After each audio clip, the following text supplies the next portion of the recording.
You know Gray Bar for electrical parts, but there's one more thing you may not be thinking of us for that can help maximize your next project's total value. Our pre-project planning services are designed to help you win the bid, save on labor costs, and keep your installers productive across your entire build. The sooner you call us, the better. Because when we're there from the beginning, we can anticipate your needs and help you solve problems before they become problems. Yep, Gray Bar does that.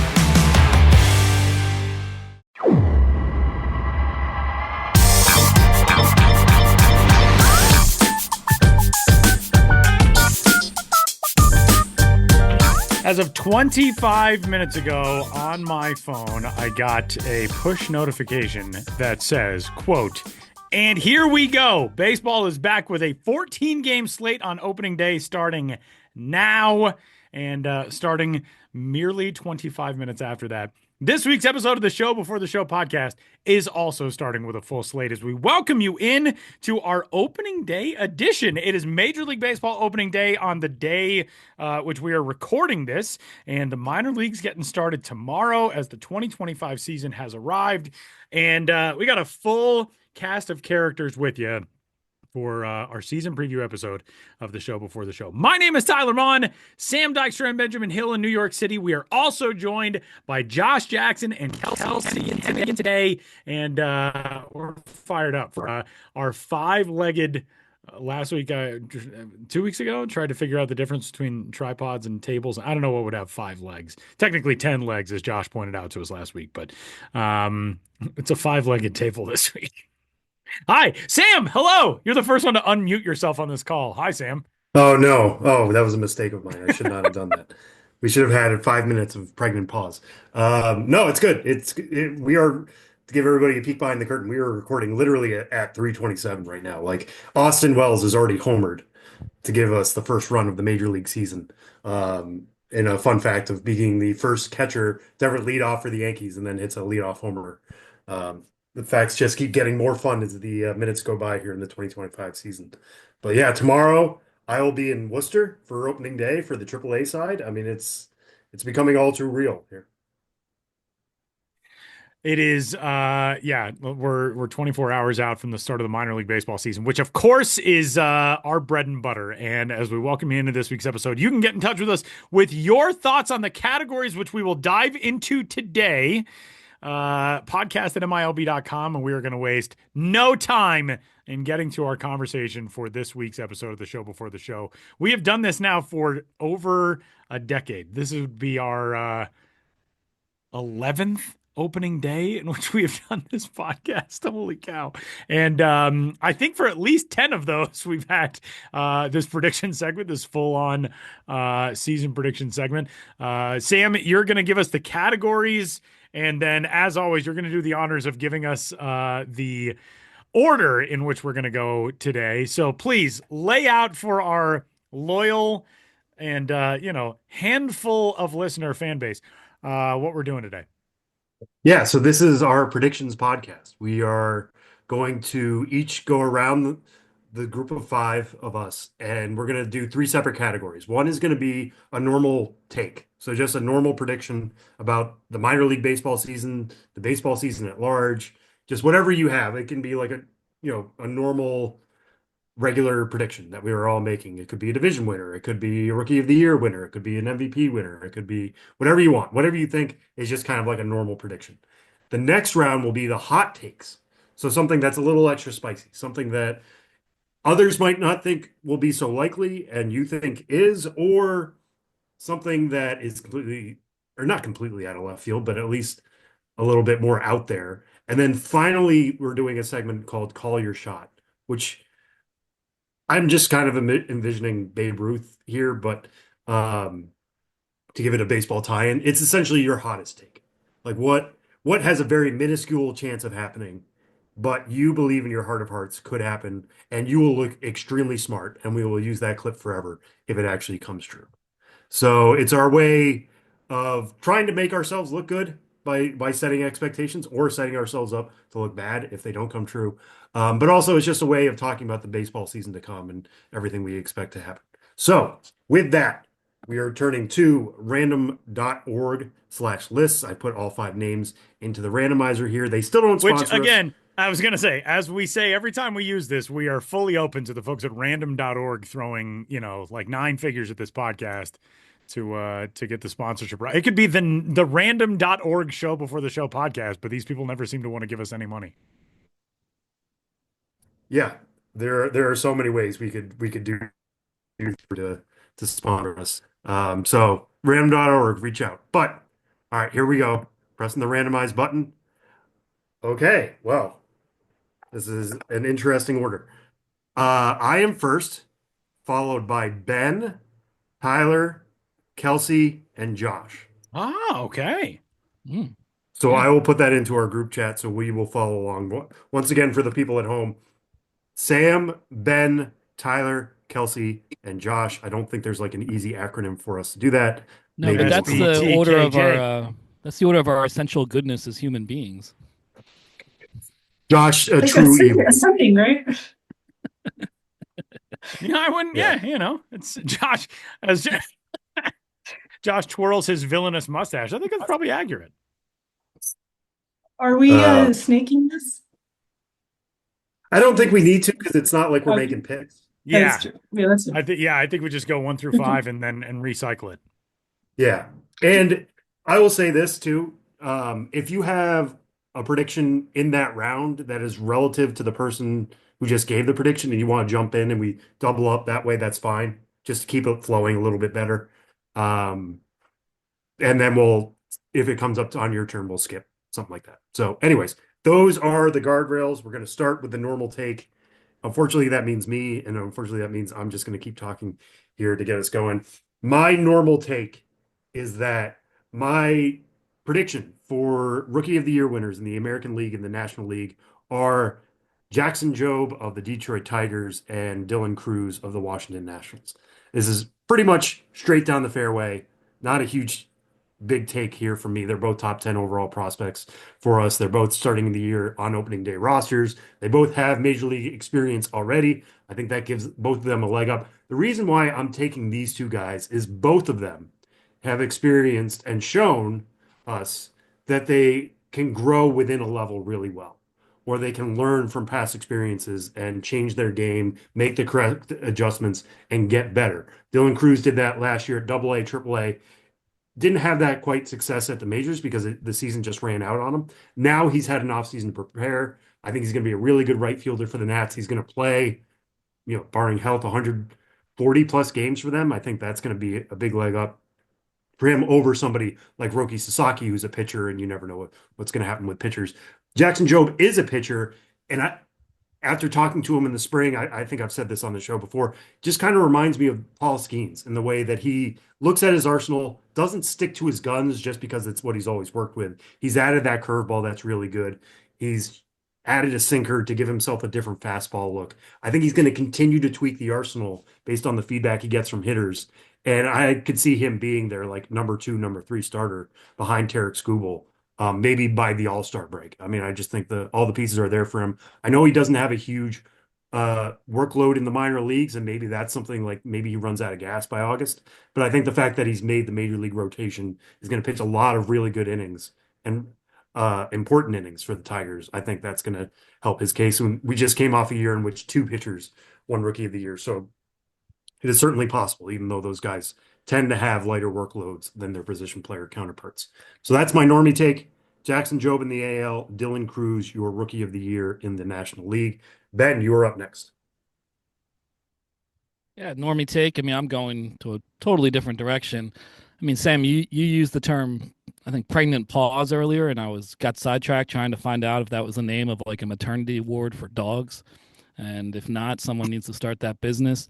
My prediction, though, involves animals because, like in my neck of the woods, um, we cover animals on the field, and we've all seen that.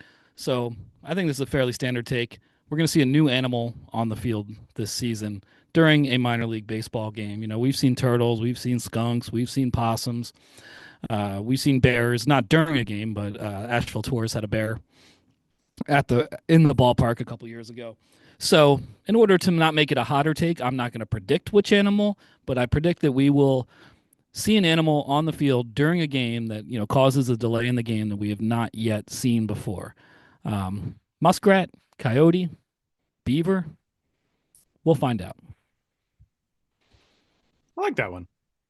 All right, my prediction in this 2025 season as it relates to the minor league side is that we are going to see some statistical category in which somebody sets a record that we really have not expected to see broken in quite some time. We've seen guys, stealing tons of bags over the last couple of years, obviously with the expanded base size and all of that. I think this year we're going to see somebody blow the doors off power wise, or we're going to see an ERA champion that puts up a season like we haven't seen before. Because it just has felt like over the last several years that seems to happen where we will have a guy who comes into the season, might be a little bit below the radar. And then all of a sudden we're looking at like, man, is this dude going to hit 50 home runs in the minors? That's my prediction. It's kind of a week one only in that I don't know what to specifically predict as far as the category goes. But that's going to be my prediction. Kelsie, you're up. That's a pretty solid one. And I also have someone who's familiar with making history, and I have Jose Briseño winning the MLB Hitting Prospect of the Year award at the Milv Awards in the fall. Last fall, he won the Triple Crown, or he got the Triple Crown in the AFL. And obviously, the AFL is only 6 weeks, and the pitching isn't necessarily very good there these days. But I think it shows that he can do a little bit of everything. He has plus power, he has plus hit tool. And he's also starting the year at High A, West Michigan, so I think that will be good. A lot of our top players are starting at Double A or Triple A, so they'll probably make the majors by July or August. So I'm kind of thinking we want someone who will be in the minors most of the year. So I'm going with Briseño for Milb Hitting Prospect of the Year. So I think that the Hub City Spartanburgers are going to emerge as a creative leader in minor league baseball this year. That's my normal take. I had occasion to look at their promo schedule the other day, and I said to Ben, "Hey, Hub City has like a surprisingly robust promo schedule for a team that's coming into its inaugural season and doesn't have to theoretically do that much to get some interest locally." And when Ben agreed with me and said that he'd looked at it and noticed it too, I knew I was kind of onto something because and it wasn't just like a matter of my perception, not only because it's another person, but we've got like the world foremost expert in this stuff saying to me, yeah, that they do have a surprisingly robust promo calendar. Couple examples real quick. They have Wrong Sport Night coming in April 24th. He shoots, he scores. It's Wrong Sport Night with the Spartanburgers. You get the idea. In May, they've got a Belly Buster Day on National No Diet Day. In August, they have a Tuesday matinee. They went and turned that into Business and Baseball, where they're going to give you a letter to your employer excusing you for the day for attending that. I think that's going to be a team that is going to turn out to be and fun and creative energy, and bring a lot more to the table. Okay, so those were our normie takes, which I think across the board were pretty standard stuff, which is good. That's exactly what we wanted. That's like the green light platform on where we're going. Now we're going to yellow. Yellow is the hot take. And then our third category is like, you're insane. That's the red light. So now we're on the yellow. Now we're on the yellow, yeah. So my hot take, I came up with this.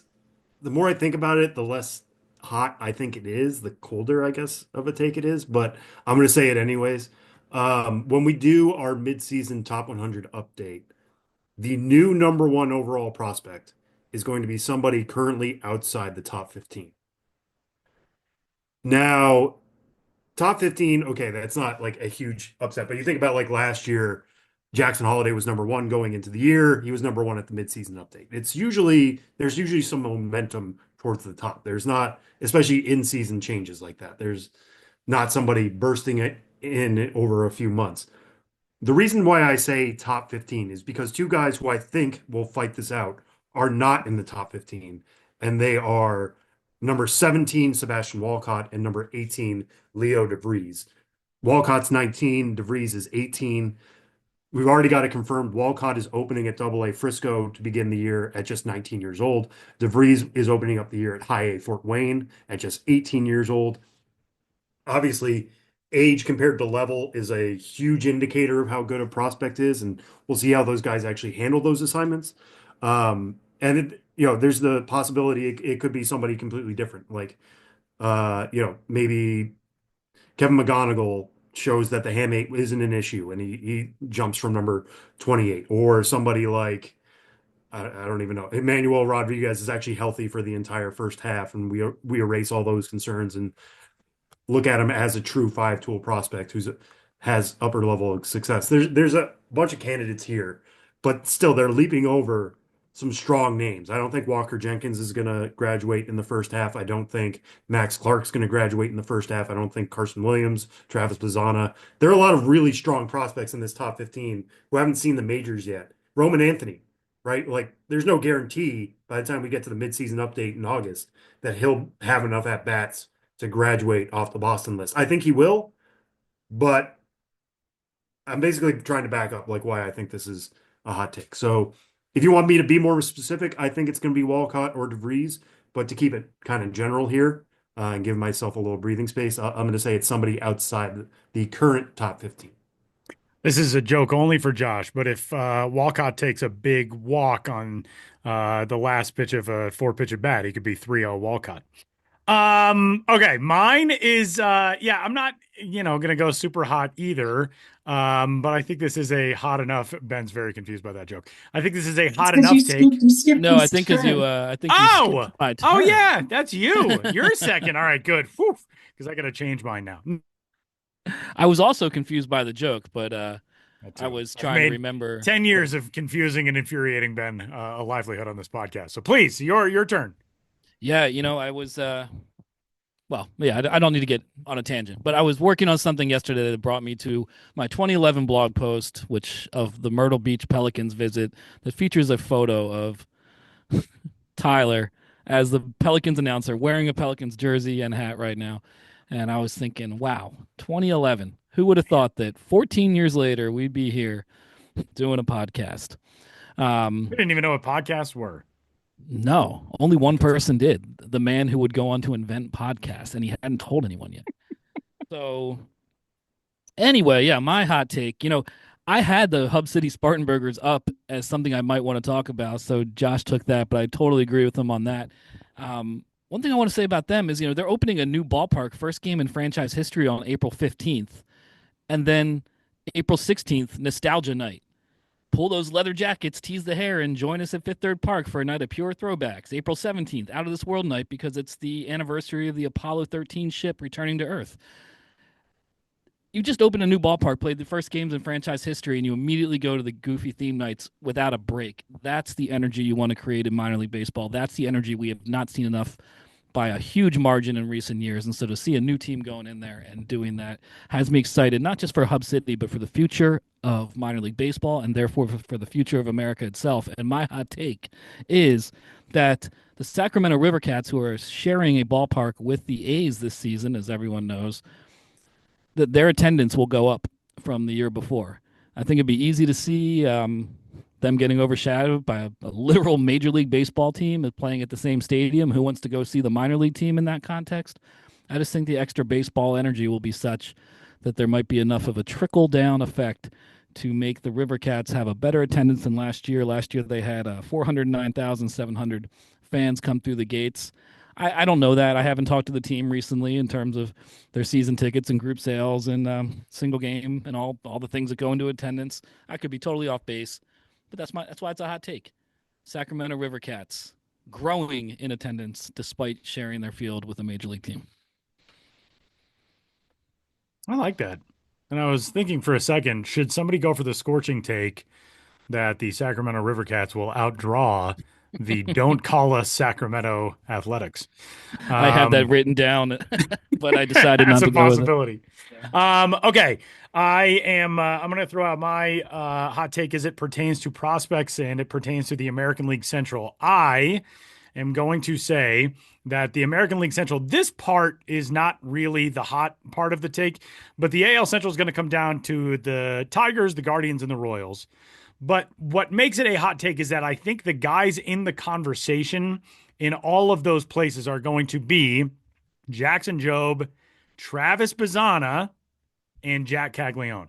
I know would probably be a large jump for Jack Caglione to be there in Kansas City, but who knows? Who knows what's going to happen? I do think Travis Bazzana is going to be there by the end of the year. I think if the Guardians are playing for big things, there's a potential that he's starting the season with Akron. He's only 2 steps away.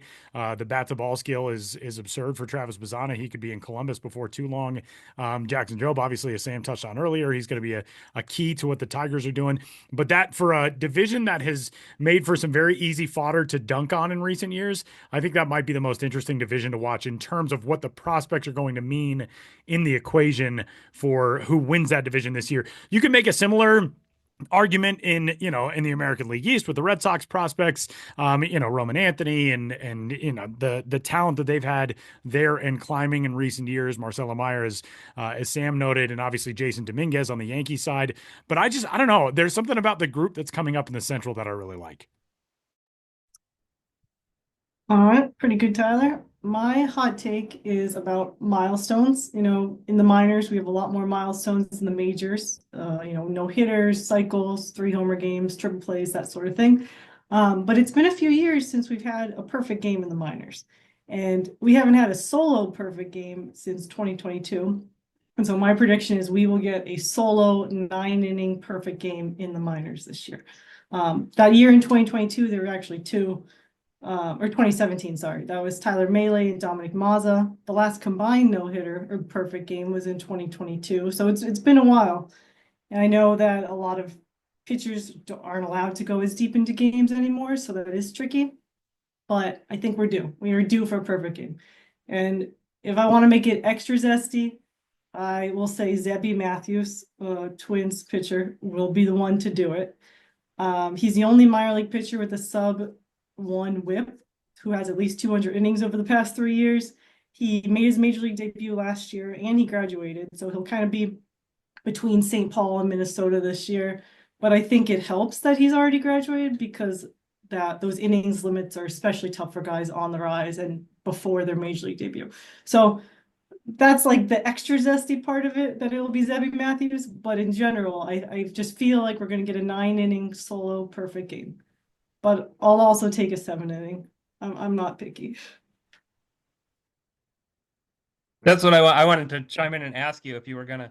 I thought when you said that it was gonna be extra zesty, I thought you were gonna say, and it's gonna be 9 innings, not a 7-inning game. But you're saying yes to 9.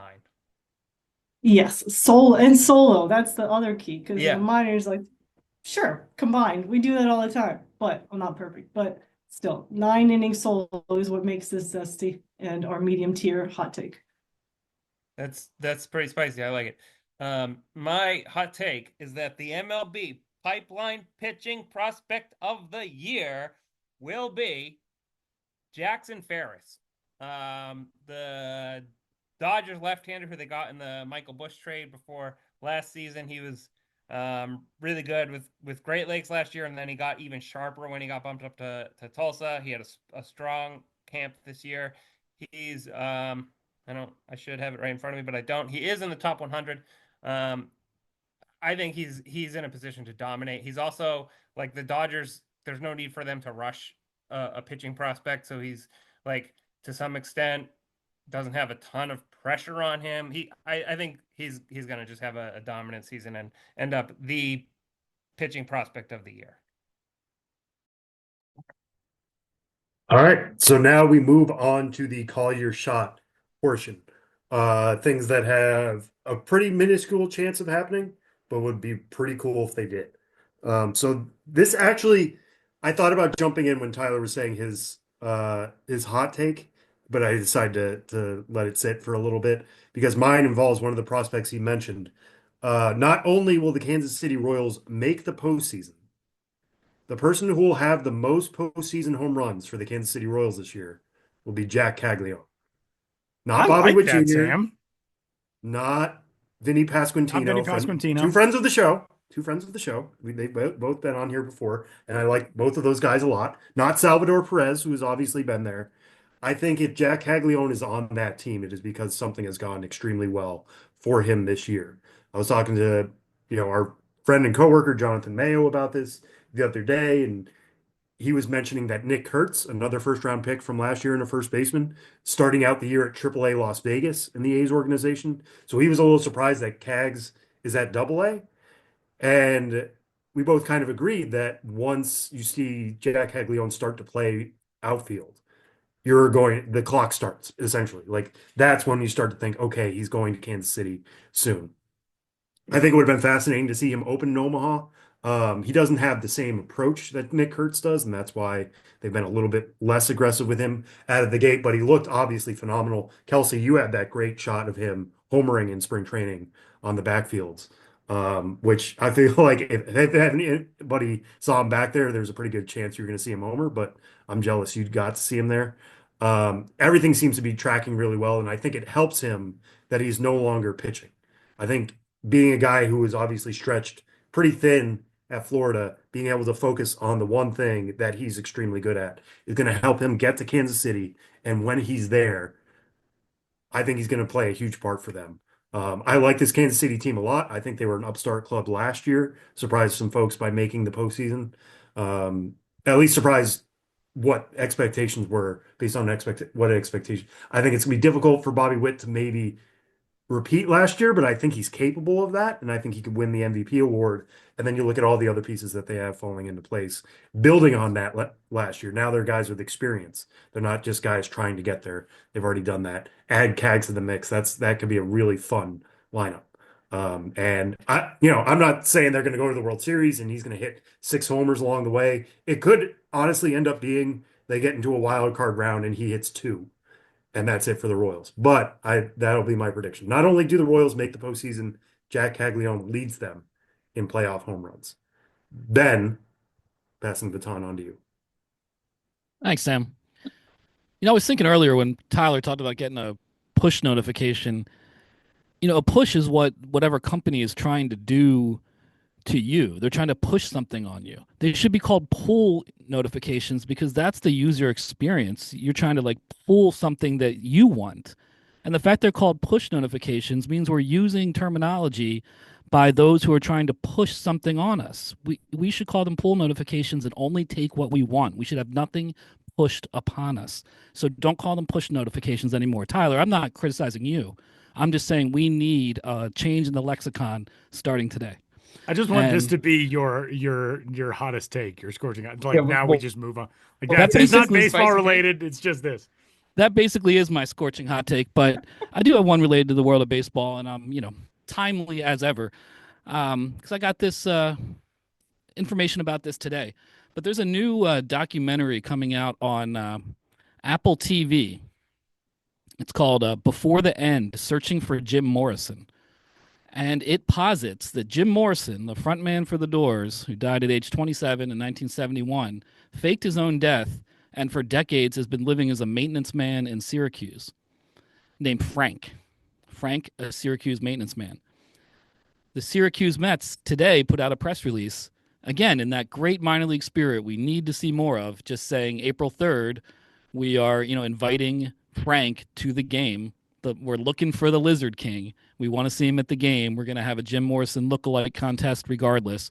I felt they dropped the ball when they said there wouldn't be any door prizes or doors prizes, but, whatever.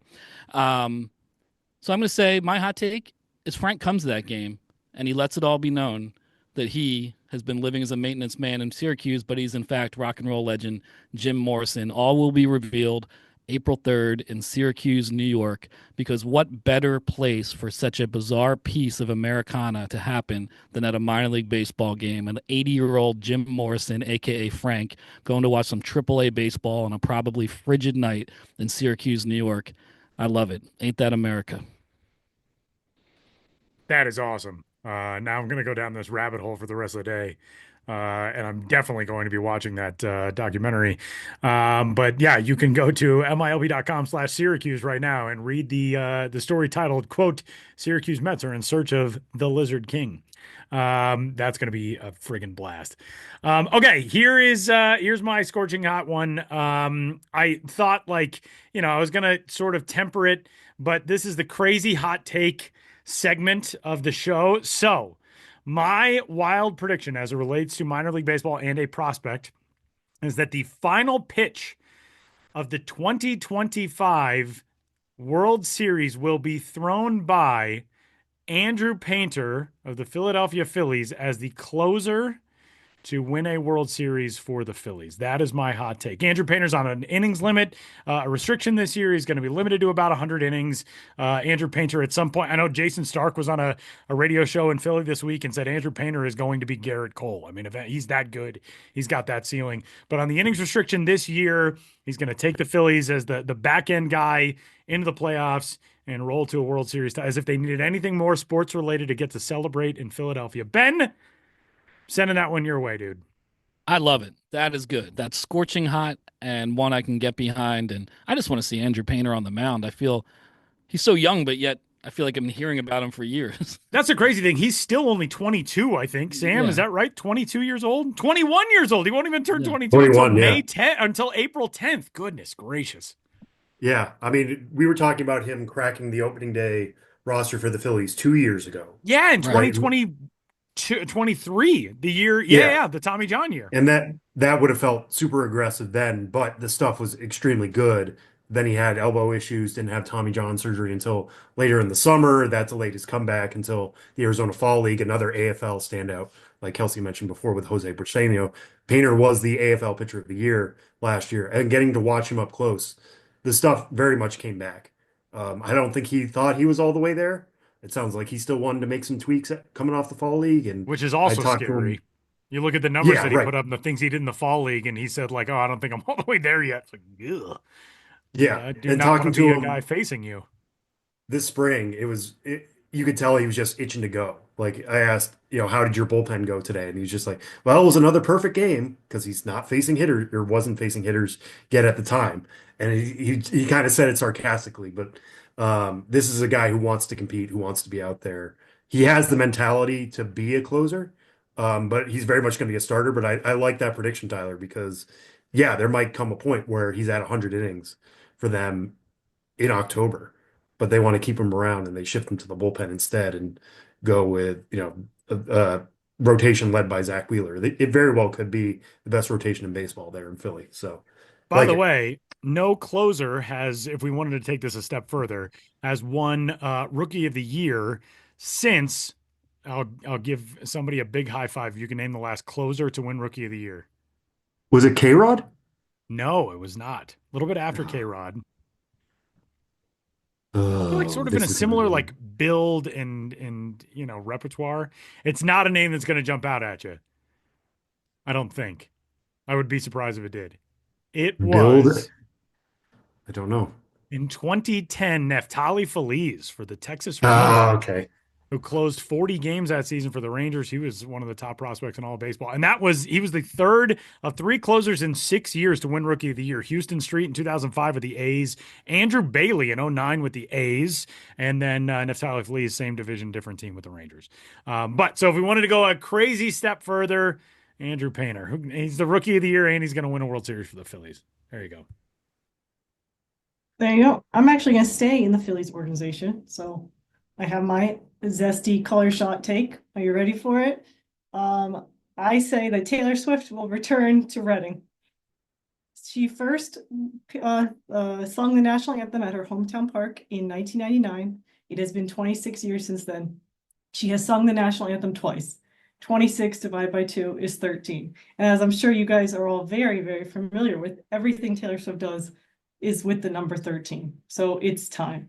She's been on this world tour, all over the country, huge soccer and football stadiums. I think she's ready for a smaller venue.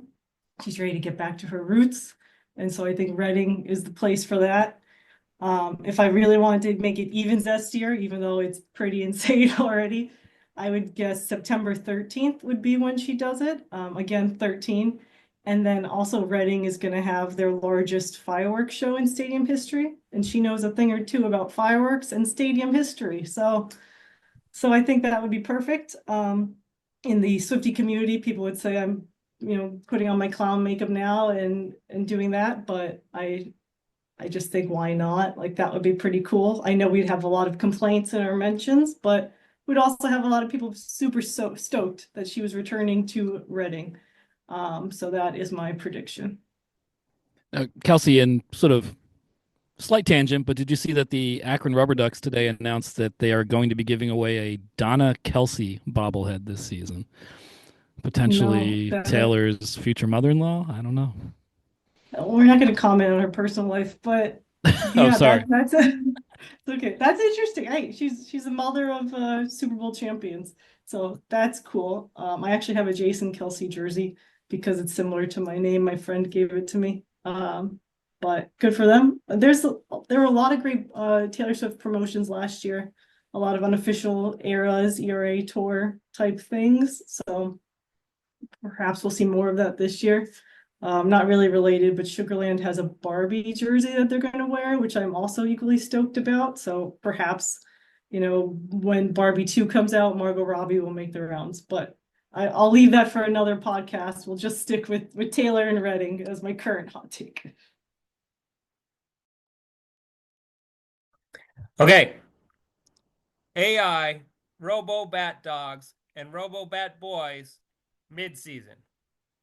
2 days after the AAA National Championship game, they go berserk looking for bats and bat-like objects all over the world, which results in an era-defining global crisis.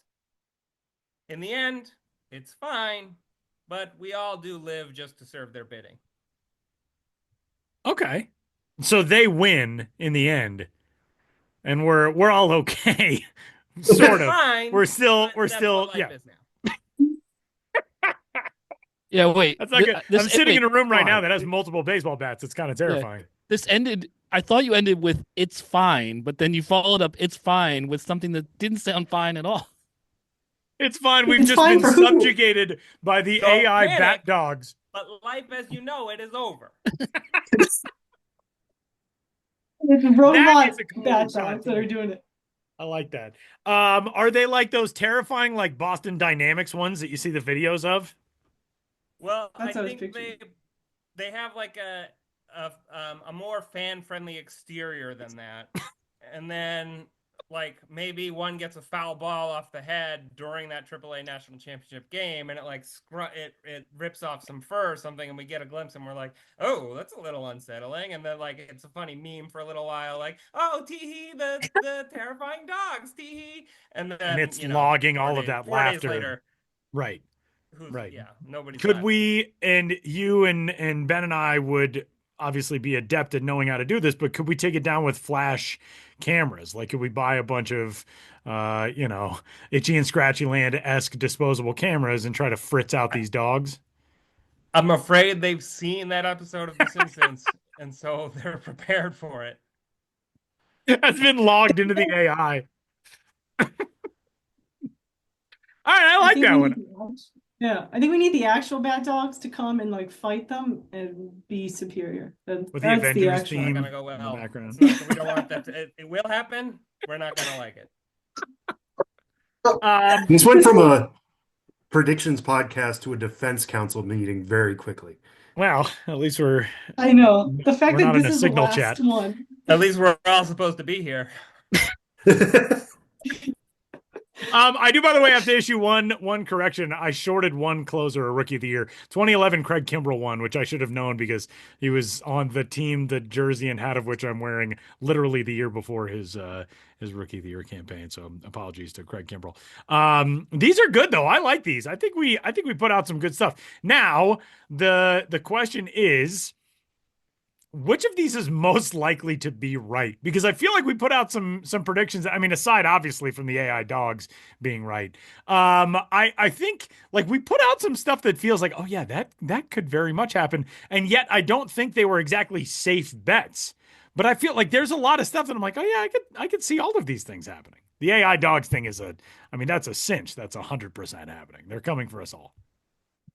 Yeah, I mean, I'm trying to think of like when Kelsie said Josue Briseño for minor league hitting prospect of the year, I was like, oh man, that's a good one. Like that, not just because of the fall league stuff. Like I think he was really good before that, then had a knee injury, rebuilt his body during the downtime, like focused on other aspects and really showed out. And even the Tigers have said like he's not going to catch full times as he continues to build strength in that knee. I think you could see him put up some monster numbers, and they're going to stay aggressive with him even if he does open at high A. They told me um, that they're going to rely more on the bat to push him than the glove. Like they'll figure out the glove. If he's a double A hitter, they're going to send him to double A regardless. So he could be one of those guys who climbs three levels, finishes with 35 homers and like a 150 WRC plus. I think that's totally possible. Yeah, and I think Joe Rookie of the Year makes a lot of sense too. I mean, I haven't looked at the numbers, but I would guess Sasaki is the favorite still in the NL. But obviously, like you said, pitchers are a little more unpredictable, so I could see Cruz getting that. I also could see this gentleman, Frank, showing up and telling everybody that he is, in fact, Jim Morrison. Now, here's my one question about the promo for the Syracuse Mets, Ben. They're doing a Jim Morrison lookalike contest, and you can win prizes if you are the person deemed most, to look most like Jim Morrison. But are they going to be, and we may not have clarity on this as of yet, are we looking for somebody who looks like Jim Morrison as we know him, or are we looking for somebody who looks like what would be 81, 82-year-old Jim Morrison?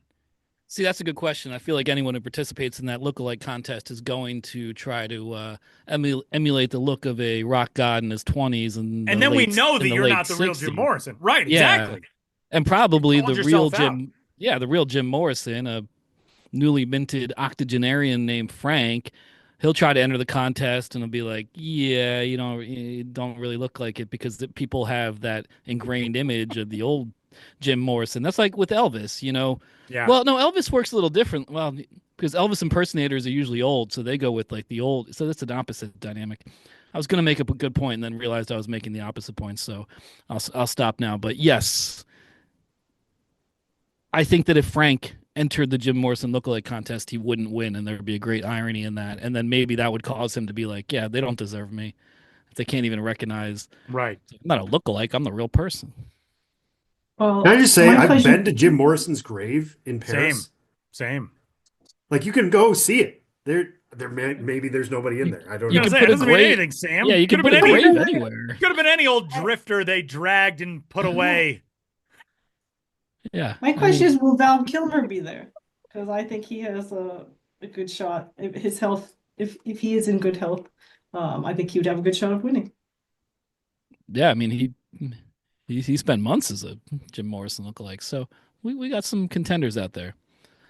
That did just lead me to Google whether or not it was true that Charlie Chaplin once lost his own lookalike contest, which according I thought it was Ernest Hemingway. Wasn't there a story like Ernest Hemingway finished third in an Ernest Hemingway? I've always heard Charlie Chaplin, and there is a thing on charliechaplin.com in which Charlie Chaplin evidently debunked that story himself. So that's kind of a bummer. Okay. I was sort of hoping that was going to be the case. Well, I'm 100%. That's the one thing that I'm taking away from this baseball season preview prediction episode of the podcast is that I'm going to go watch this Maybe Jim Morrison is Alive documentary. That's the big takeaway of this for me today. Does anybody else have like the AI dogs prediction that they didn't use that you considered using in any of the categories? I think I flirted with a Max Clark or Sebastian Walcott #1 prospect at the end of the season as a normie take. It feels like a normie take to me. Yeah. I thought about a bicycle, teammates both hitting for the cycle in the same game. We've had that before. We don't have that often, but we do have it. So I thought about that. One of my proudest writing moments in the entirety of my job for MILB.com was writing that story about the two players who hit for the cycle and coming up with the headline that included bicycle for bicycle. I was still to this day, I'm still extraordinarily proud of that headline. I didn't often come up with good headlines, but Paige Schechter was very impressed by that headline, and that's how I knew it was a good one. That is definitely the boy. All right. Well, before we wrap this up, before we get out of here, I feel as though we should go around. It is Caps on Day for Major League Baseball opening day. We are all wearing caps today. I feel as though we should go around and give the caps that we're wearing, and might as well do it in the same order. Sam, let's hear it. Yeah, mine is Hudson Valley cider donuts, which I've shared on this show before as one of my favorite alternate identities. This was a hat that was gotten for me by Ben Hill when you were up at Wappingers Falls. I texted Ben and I was just like, "Can you get me a hat? Here's the link. Get me this exact hat. It needs to be this exact." I was very exacting and demanding, I feel like, in that moment, when Ben is there doing his job and not there doing my bidding. But I always have this handy for like network appearances when I'm doing them from home as a background alongside my Durham Bulls hat and Brooklyn Cyclones hat. So it was an easy grab when we decided to do a caps on here for the pod. Um, Ben, you might have the best hat. I'll throw that out there of I've got the anybody. most, yeah, I've got the most unique one. Yeah, I forgot I got you that cider donuts, but I it's all come flooding back right now. The increasingly persistent texts just adding up on my phone. I mean, yeah, talk about push notifications. I was just like, I got it, Sam. I got it. And I'm glad that you enjoy that hat, and I was able to get it too. I have a hat that just is a light red, pinkish brim, white base, and it says in handwritten letters, Ben. My niece gave this to me years ago, a little handmade item, and I loved it. I wore it a little bit when I first got it, maybe whenever that was, 7 or 8 years ago, and kind of forgotten about it. And today, I was like, oh yeah, it's caps on. People in the office are gonna wearing caps, and I just opened my closet and grabbed a stack of caps, and I saw this one, and I was like, yeah, that's it. Because I like being a part of team, but also I'm Ben. Nobody else is Ben. There's other Bens, but nobody else is this Ben. And I'm going to tell everyone that I'm that Ben, this Ben, the only Ben that matters, Ben. I don't know how I follow that. My hat does not have my name on it, nor does it have Ben's name on it. My hat is the Eastbound and Down edition of the Myrtle Beach Pelicans interlocking MB logo. When I was there was when they filmed the season of Eastbound and Down, in which Kenny Powers, Danny McBride played for a team known as the Myrtle Beach Mermen. So we did our incredible pro shop director Dan Bailey came up with a merman colored Pelicans hat, and that's the hat that I'm wearing, along with a jersey. A Pelicans jersey. Figured I'd just complete the ensemble today. So it's I got the old merman lid on today. Nice. Continuing this theme that Sam started, I have a hat that Sam got me when he was in Norfolk. It is the Norfolk Tides iced coffee. They have both a hot coffee and an iced coffee version. I always drink iced coffee, even in the winter, which is now made easier by the fact I live in Southern California, so it's always iced coffee weather.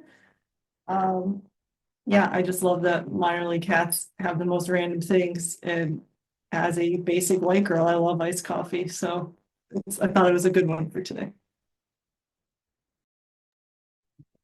I am wearing a Montgomery Biscuits cap with the Montgomery Biscuits M and Biscuit logo on the front. I was wearing it backwards, a la Ken Griffey Jr. Low this long podcast, and at the top of it, several of my fellow podcasters were able to identify it as a Montgomery Biscuits cap based solely on the hue of the minor league baseball logo on the back of the cap. I was impressed by that. I don't think I could do that. I will say that I guessed it partially based off of like what it's not a Portland Sea Dogs hat. What other hat is Josh Jackson gonna own? And I know you're a fan of biscuits, and not just a baseball, but a food form as well. All right. Well, that's going to do it for our opening, our season preview segment on this week's episode of the show before the show. Huge thanks. Kelsie, Josh, thanks for swinging by again. Always one of our favorite episodes to do this season. We are going to not say goodbye forever to those two for this week's episode of the podcast because we're going to bring them back in our final segment for another edition of Name That Dude. Which Josh Jackson does not want to be a part of. But that's coming up. Sam and I are going to preview AAA opening day and more for you coming up on this week's episode of the podcast after the break.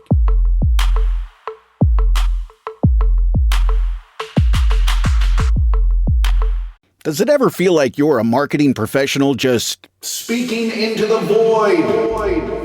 But with LinkedIn ads, you can know you're reaching the right decision makers, a network of 130 million of them, in fact. You can even target buyers by job title, industry, company, seniority, skills, and did I say job title? See how you can avoid the void and reach the right buyers with LinkedIn ads. Spend $250 on your first campaign and get a free $250 credit for the next one. Get started at linkedin.com/campaign. Terms and conditions apply. I get so many headaches every month. It could be chronic migraine, 15 or more headache days a month, each lasting 4 hours or more. Botox, onabotulinum toxin A, prevents headaches in adults with chronic migraine. It's not for those who have 14 or fewer headache days a month. Prescription Botox is injected by your doctor. Effects of Botox may spread hours to weeks after injection, causing serious symptoms. Alert your doctor right away, as difficulty swallowing, speaking, breathing, eye problems, or muscle weakness can be signs of a life-threatening condition. Patients with these conditions before injection are at highest risk. Side effects may include allergic reactions, neck and injection site pain, fatigue, and headache. Allergic reactions can include rash, welts, asthma symptoms, and dizziness. Don't receive Botox if there's a skin infection. Tell your doctor your medical history, muscle or nerve conditions, including ALS, Lou Gehrig's disease, myasthenia gravis or Lambert-Eaton syndrome, and medications, including botulinum toxins, as these may increase the risk of serious side effects. Why wait? Ask your doctor. Visit BotoxChronicMigraine.com or call 1-800-44-BOTOX to learn more. We are closing out on the first pitch of the minor league baseball season here in 2025. And with that, we got rosters. We've obviously got matchups that we're excited for. Ballparks that are going to be flinging their doors open for the first time this year to welcome in fans to this 2025 season. And here to break it all down for us, Sam Dykstra.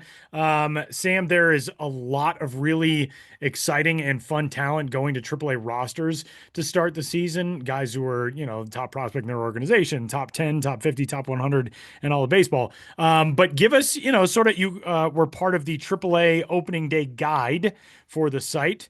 What are you looking forward to tomorrow/Friday, March 28th, depending on when everyone's listening to this? Yeah, I mean, March 28th is when games will get going. We're going to have games in the International and Pacific Coast Leagues Friday, Saturday, Sunday. Then there's the traditional Monday day off, and then another series will begin on Tuesday. So some abbreviated series happening here over the weekend. At least by our traditional minor league standards, or it's become traditional minor league standards. So if you're listening to this in the first half of Friday and you're trying to figure out what to watch or who to watch, I'll give you a couple games to follow Friday. But as with everything, these are series, right? These are games you can watch all weekend, and a lot of these storylines will carry over. So the minor league season will start in Western New York, Rochester at Buffalo at 2:05 Eastern time on Friday.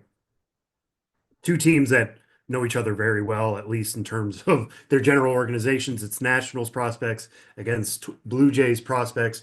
Something to watch in that one. There are two top 5 prospects within their own organizations, and Brady House and Orelvis Martinez, guys with 60 grade power.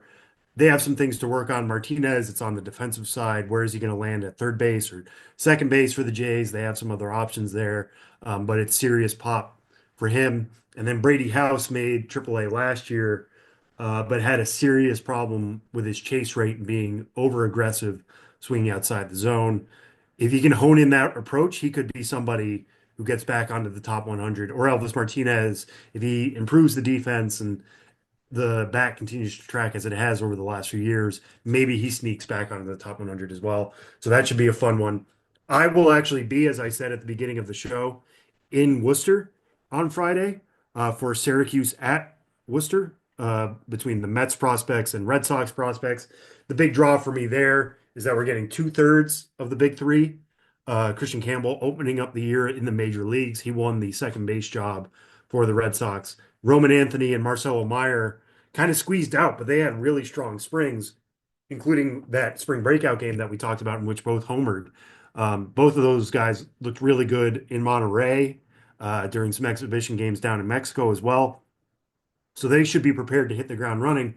But in that first game, they're going up against the Mets' top prospect in Brandon Sproat, who has touched 99 miles an hour this spring already, is coming off a breakout 2024, in which he climbed 3 levels and struck out 131. So it's very much strength versus strength there for Syracuse at Worcester. I'm very excited to see that one take place. That game starts at 3:05, but after Sproat, I mean, we'll see how that Syracuse lineup shakes out. Jet Williams is starting out at AA, so it's not quite as strong as maybe you would have hoped a lineup, but could be some interesting names on Syracuse's side as well. Durham Bulls at Norfolk Tides. I think that'll be a really fun one. There's a little bit of something for everybody there. In Durham, we're expecting Carson Williams to open up the year at AAA.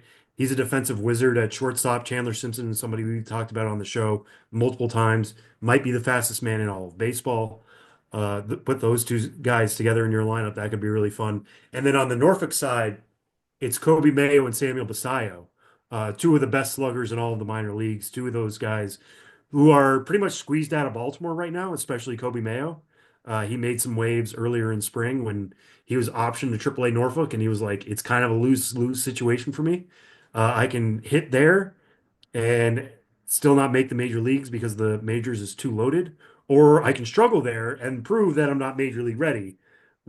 It's a difficult situation for him. He walked back those comments afterwards, saying they came from frustration, and I certainly get that. But the only way for him to get back to Baltimore is to actually produce in Norfolk. So this is kind of a put up moment for him. And then Samuel Basayo, somebody who gets like Rafi Devers comps as a catcher, which is pretty good for his offensive ability. He's going to be a little bit more age appropriate at AAA this year. Was extremely young to get there last year. Has already gotten his feet wet there. He could certainly take off. That'll be a really fun one. A couple things from the world of Ben, I'll say. The Oklahoma City Comets are making their debut as a team. Tyler, I know you like their logo a lot, that you like their look. Going away from the OKC Baseball Club as they were last year and the OKC Dodgers before that. Now they're the Oklahoma City Comets. I already got a Tyler's hoping lid. yeah. I got the OKC with the baseball comic going through it. I dig it. I'm a fan. I'm a fan. And just so people understand, part of that is a reference to Mickey Mantle, who was known as the Commerce Comet. He came from a small Oklahoma town. Commerce is like nowhere near Oklahoma City, but the ballpark, I believe, is located on Mickey Mantle Way, Mickey Mantle Drive, Mickey Mantle Avenue, Mickey Mantle Boulevard, Mickey Mantle Street, Mickey Mantle something. Sorry, Alex. I don't know if it's Mickey Mantle Drive, but I want it to be Mickey Mantle Drive because that just sounds good. That would be the best for sure. Drive would be, yeah.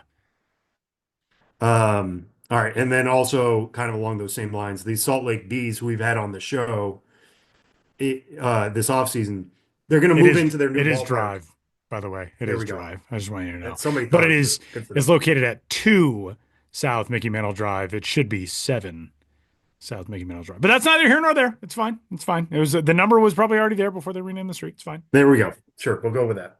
The Salt Lake Bees, they will not be playing at home. They'll actually be playing at El Paso, but it is an opportunity to look at their refreshed look, which had some tweaks. They're still the Bees. They're not changing their name like Oklahoma City, but you'll be able to get a look at their new look when they play in El Paso.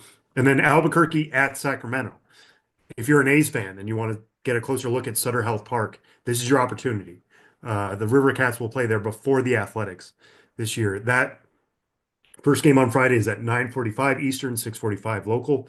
But if you're just somebody who's a general baseball fan and you want to see how that park plays, this is a great opportunity to do that. We should mention all of these games are streaming on MILB TV. The entire AAA level is available on MILB TV. There will be select games that will stream for free on MLB.com/pipeline through MLB TV.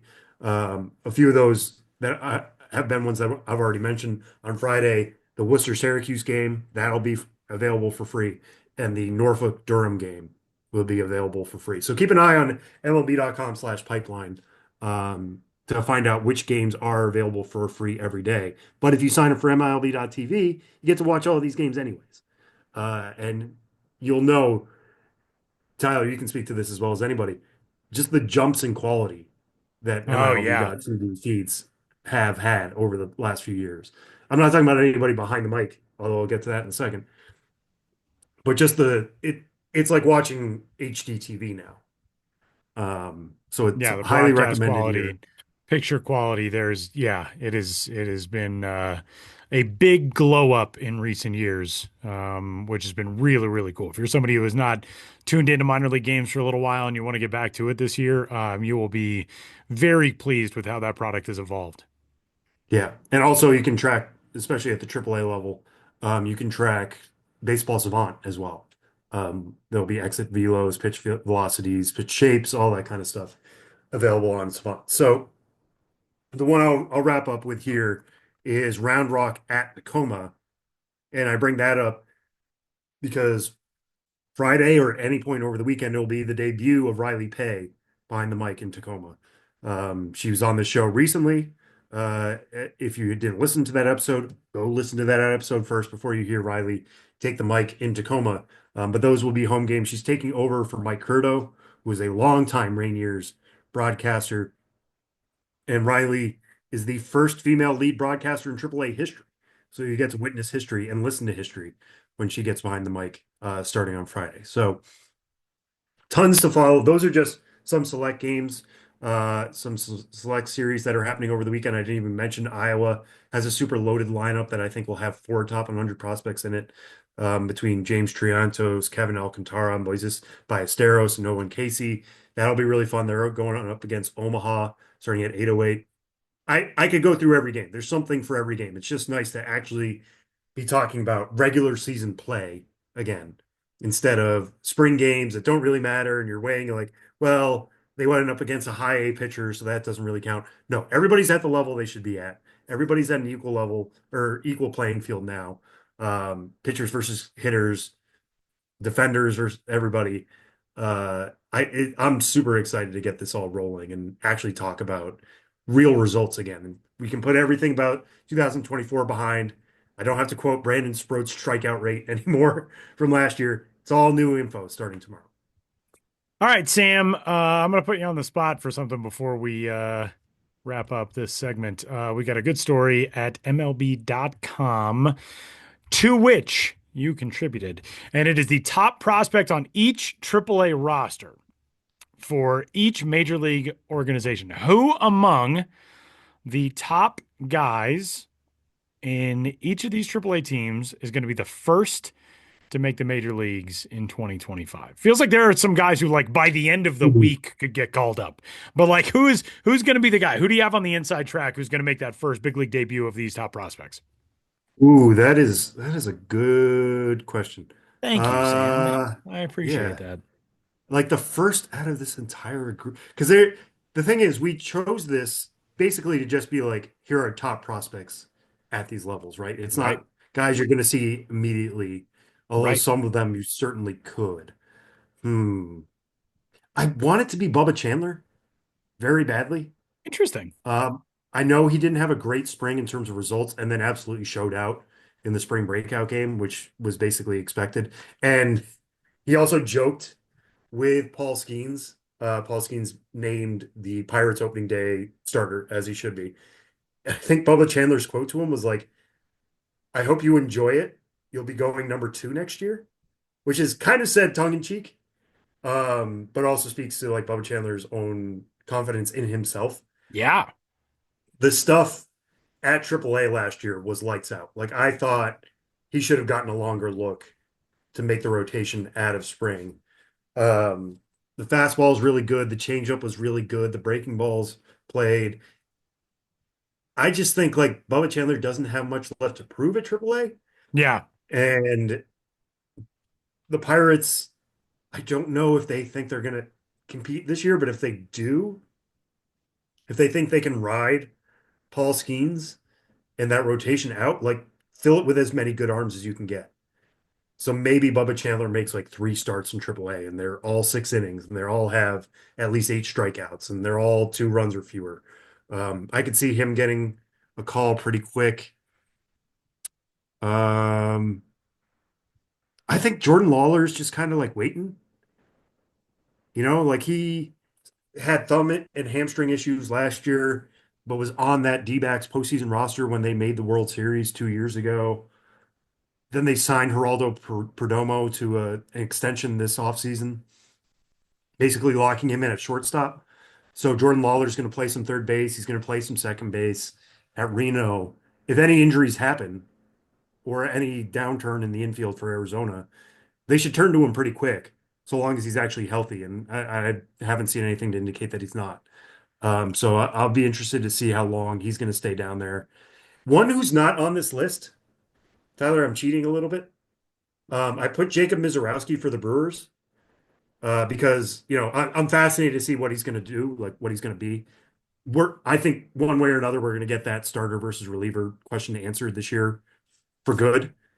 Either he's going to make the majors as a starter, or he's just going to move to the pen and become a right-handed Josh Hader.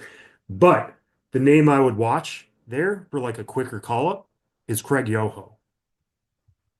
Tyler, if you have not seen Craig Yoho's changeup, go to the Twitter, like every clip you can find. It's really, really special.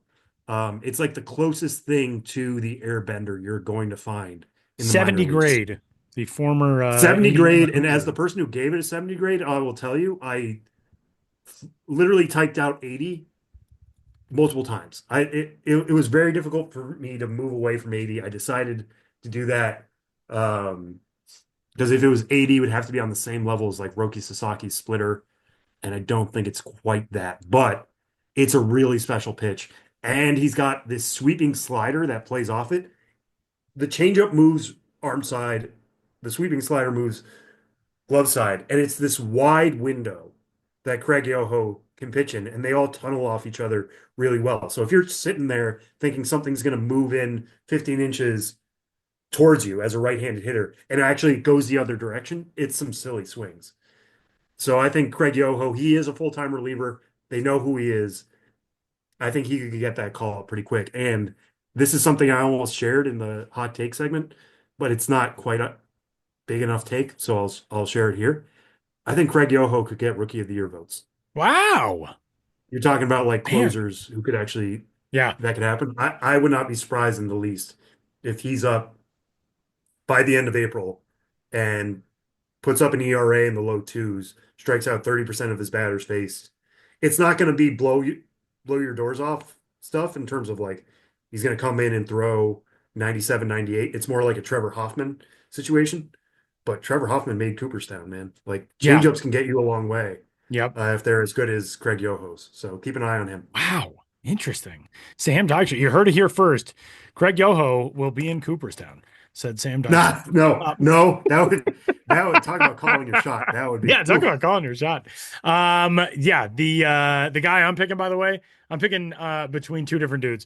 One who I think could make a relatively quick climb, and it's because his team's not going to be playing for anything. Kyle Teal. The dude who I'm taking first on this list, though, Caden Dana, because it's the Angels. He's gonna he'll walk in the door and they'll be like, "Oh wait, yeah, you got to be up at the big league club. We forgot we drafted you more than like 12 minutes ago. You got to be on the major league roster now." Because that's what the Angels do. It's amazing what the Angels. I should not be surprised anymore, right? Like I should have zero surprise when this happens. Yeah.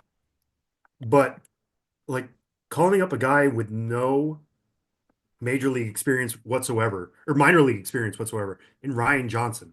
Yeah. 6'6", like had crazy good control at Dallas Baptist. I think part of it is, they don't know what his future role is, but the stuff plays right now. So you throw him in the bullpen. If he ends up in the bullpen long term, so be it. But you want to use his bullets where they really count, rather where development is what it is.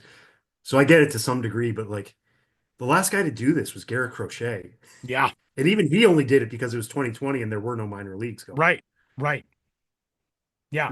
The Angels took Ryan Johnson. 74th overall last year, did not pitch in a minor league game, and now it's like, all right, kid, go at it.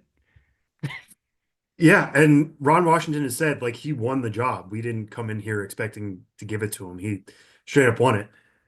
So I'll take Ron Washington at his word, but these are the Angels, like you said. They push guys aggressively, and guess what pick they have in this year's draft, Tyler? Yeah. Yeah, this is going to be a very interesting season to watch for that team because Yeah. You just keep feeling like at some point they got to get it figured out, at least just in terms of like, oh, okay, they're picking second, by the way, this year.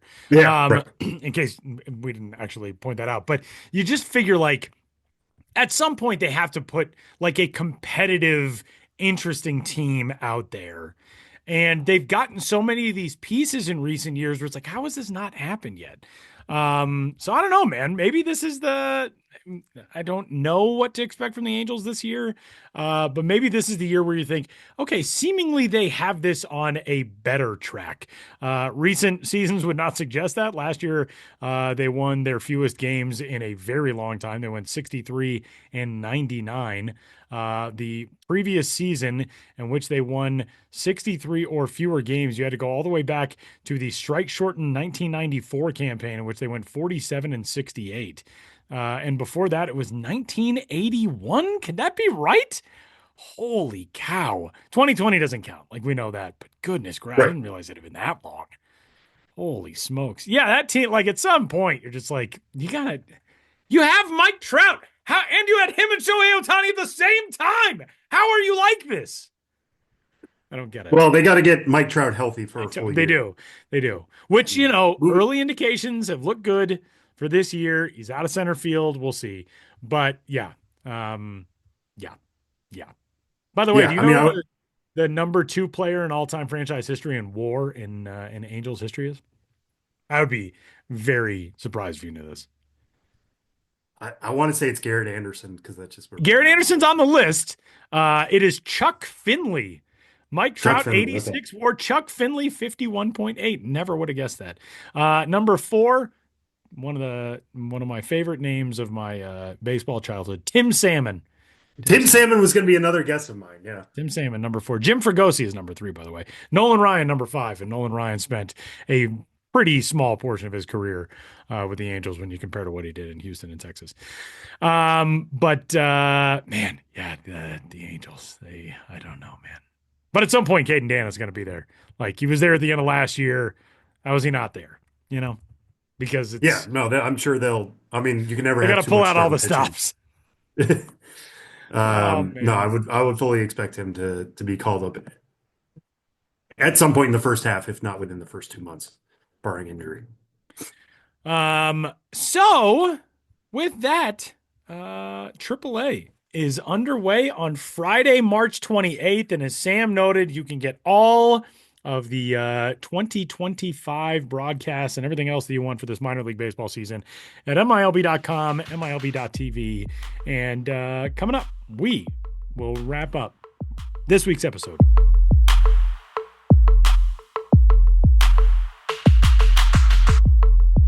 Class dismissed. This class again? Don't sit in courses you've already taken. University of Phoenix accepts eligible transfer credits and has a scholarship for transfer students. Finish your degree faster. When you want your spring break to feel like... and your kids' pool day to feel like... and your hotel bed to feel like... ooh, and room service to feel like... because at Hilton, hospitality feels like... Your cabana's ready. Would you like fresh towels? It matters where you stay. Book now at Hilton.com. Hilton, for the stay. Saying goodbye on this week's episode of the show before the show, but we are thrilled to be rejoined by Josh Jackson and Kelsie Heneghan as we're going to return to normalcy and our usual format edition of Name That Dude, the game show craze that has swept not just the nation, but the globe. Sam Dykstra is the one who will be giving us a dude this week. And the four of us will be guessing. Now, the last few weeks, obviously, we've done this differently. We've just thrown out a random dude. This week, we're back to the usual format. Samuel, please take it away. Okay, so this one I kind of have to be careful with because I think there are some tripwires here to really give this away. So I'm not going to give you all the information up front. But this was sent to me by Joel C. Wilkins on Twitter, at IOTC Medic. So thank you, Joel, for sending that in. This player, we're going all the way back to the 1982 draft here. So he was drafted in 1982 in the 11th round out of high school. And I'm not going to say the name of the high school. I will just say the town that it is from is a minor league town. Something to keep in mind here. So he was drafted by the Orioles. 1982, played for Bluefield in the Appalachian League, the Bluefield Orioles, in his age 17 season. 1983, went back to the Appalachian League for the Bluefield Orioles, played 48 games there, had a 532 OPS. Not exactly an illustrious start to this guy's career, but he did end up making the major leagues. 1984, moves up to Hagerstown, the Hagerstown Suns, a single A team at the time. 1985, he plays for three different teams in the Orioles system. The Hagerstown Suns again for 14 games. The Daytona Beach Admirals out of the Florida State League for 67 games. And then the Charlotte O's for 18 games in 1985. 1986, he's back with Charlotte. Spends that entire season in Charlotte with the O's, 141 games, has a 645 OPS that year, bats 268 with a 300 on base percentage. 1987, moves up to Rochester with the Rochester Red Wings, plays 74 games for them, and debuts in 1987 with the Orioles. Spends the next 6 seasons with the O's. Then in 1993, joins the Rangers for 50 games. 1994, back with the Rangers for 32. 1995, he's back in the minor leagues full time. The American Association then with Buffalo. In the Cleveland system, the Buffalo Bisons, plays 130 games for them. Also appears for Cleveland for 8 games. 96, back with Baltimore. 97, back with Texas. And then 98, he appears for both Toledo and Detroit. In 1998 is his final season, his age 33 season. He played 912 career games in the major leagues across 12 years, played 641 games in the minor leagues across 9 years. So this is a guy who played for the Orioles, the Rangers, the Indians at the time, and the Tigers. And I've given away that he's played 100 plus games at certain points here. So you can guess that he's a position player. Any guesses so far? I do not have a clue. I want to say maybe it's someone who's currently a manager, but yeah. No, but he is a personality in baseball still. Okay, so like a Harold Reynolds type. It's not what I said, but I would say you're pretty close. This guy was an infielder, playing primarily second base, and then played some shortstop later in his career, but was basically a utility player in his 30s. The next clue I will give is that he has a very famous or very infamous baseball card. Is this Billy Ripken? This is Billy Ripken. That is correct. Wow, that's a good one. I mean, that gives it. I had nothing. Oh yeah, I didn't have a clue. Honestly, I don't think I realized that Billy Ripken played that late. Like Yeah, I would have figured that he was thing. out of baseball earlier than that.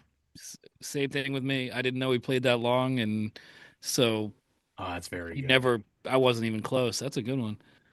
If somehow you don't know the story of Billy Ripken and the baseball card, go Google it because it is terrific.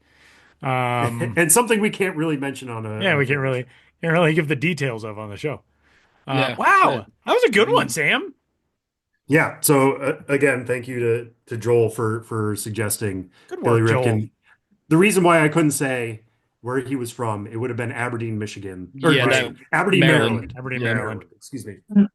Which would have, I think if you were to name who's a famous baseball player from Aberdeen, Maryland, Cal would be your first guess, and Billy would have to be your second guess. Yeah. So that's it. Yeah, Billy Ripken. Some good. I really like that it was Charlotte O's in there. It's not just Charlotte Orioles. I also don't think that I had ever heard of the Daytona Beach Admirals. Yeah, Daytona Beach Admirals in there. The Buffalo Bisons when they were part of the American Association. That's a good one as well. Hagerstown. There's also Frederick was in here because, of course, we're talking about Orioles. But yeah, a good way to remember some teams. I also Bluefield being an Orioles affiliate in the early '80s. Not something I would have remembered had it not been for this sheet. So interestingly, Billy Ripken, this week's the Daytona Beach Admirals only existed for one season. They were known as the Daytona Beach Islanders in various iterations from 1920 to 1986. Then they were sold. They were the Admirals for one season, and then they moved to become the St. Lucie Mets. There you have it. I The didn't know that. Tortugas were the what were they before the Tortugas? They were the Cubs. Cubs. Yeah. Daytona Cubs. Yeah, back with the cool surfing bear. Yeah, the cool. Yeah, I love Remember that. Yeah, that guy. Very kind of. If Poochie from The Simpsons was a bear, he'd be and a minor league baseball mascot. Yeah. He definitely would have been. 100%. You know, I remember going to Delmarva last time I was there. I don't know when it was, 2018 maybe, but they had Ryan Ripken on the team, and it was Cal's son. And I interviewed him, and I don't remember much about it, but I remember he just seemed like a thoughtful, nice guy. And I was just thinking about, like, yeah, what a double-edged sword. You have this name that opens so many doors, but at the same time, you just can't ever escape a Ripken in the Orioles system. And that's what I remember from talking to him. He seemed like he had a good self-awareness, which of course he would, living that life, but he seemed like open and honest about it. Like, yeah, I'm just trying my best and that's all I can do. But Ryan Ripken now has his own show. I mean, there's a YouTube channel, the Ryan Ripken Show, where he's talking about, I think, mostly Orioles baseball, but just baseball in general. And then, like we said before, Kelsie, when you were like, so like a Harold Reynolds, Billy Ripken on MLB Network. I mean, yeah, I know. I was like, guys okay, are now I still got to around. think about MLB Network personalities the same age as him who used to play, and that was where I ended it. But yeah, that was close. Yeah, I mean that's the thing. It's like the Nepo baby concept. You know, we have a lot of juniors in the majors right now who are going really strong.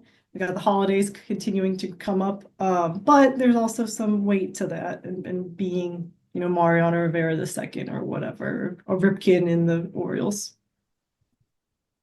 Billy Ripken. Go look up his baseball card. It's fun. Okay. Well, that's going to do it for this week's episode of the Show Before the Show. Josh Jackson had Zoom meltdown, so he dropped off the call, but he told us to tell you all that he loves you and goodbye. And that'll do it. Very excited to kick off this 2025 season. AAA baseball starting on Friday, March 28th. AA and the A-ball levels will get going on April 4th as AAA's opening day is the earliest in minor league baseball since 1950. So a very long time, 1951, I believe. Sam 51, yes, is pointing to a finger to give me the extra digit there. 1951. Man, yeah, before like some of our parents were born. That's wild. That means a very long time before you need to deal with a day without a major league or minor league baseball game.